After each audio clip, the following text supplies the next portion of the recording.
Also tracking new developments this noontime. A high-profile and emotional court case starts an appeal in Boston. Attorneys for Michelle Carter are trying to get a court to throw out her involuntary manslaughter conviction for encouraging her suicidal boyfriend, Conrad Roy III, to kill himself.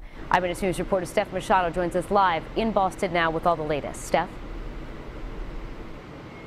Well, the arguments have wrapped up here at the Supreme Judicial Court in Boston, where Michelle Carter's defense team is trying to convince 7 justices to throw out her conviction in the suicide death of her boyfriend, Conrad Roy III. He took his own life in 2014 when the two were just teenagers. Michelle Carter is now 22 years old. She was not here in court today. You may recall she was sentenced last year to 15 months in jail, but she remains free and has not started her sentence pending her appeal. Now, Michelle was found guilty of involuntary manslaughter by a juvenile court judge, Lawrence Moniz, in Taunton last year, not just because of her text messages encouraging Conrad Roy to kill himself, but primarily, the judge said, because she told Roy on the phone to get back in his truck when it was filling with deadly carbon monoxide in a Fairhaven parking lot. The evidence for that was a text message she sent to another friend after Roy died, and her defense team's primary argument today was that her confession has not been corroborated.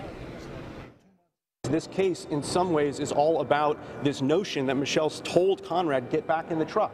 You know, that makes for a great story of the case, but there's no evidence that ever actually happened except for a message she sends, one of hundreds of messages she sends, only one of which makes that claim, that she sends months after. And so the justices could take months to make a decision in this appeal. If Carter loses, her attorneys could decide to take this all the way up to the U.S. Supreme Court. Coming up tonight on Eyewitness News, starting live at 5, you'll have the arguments for you on both sides that were made before the SJC today. Live in Boston, I'm Steph Machado, Eyewitness News.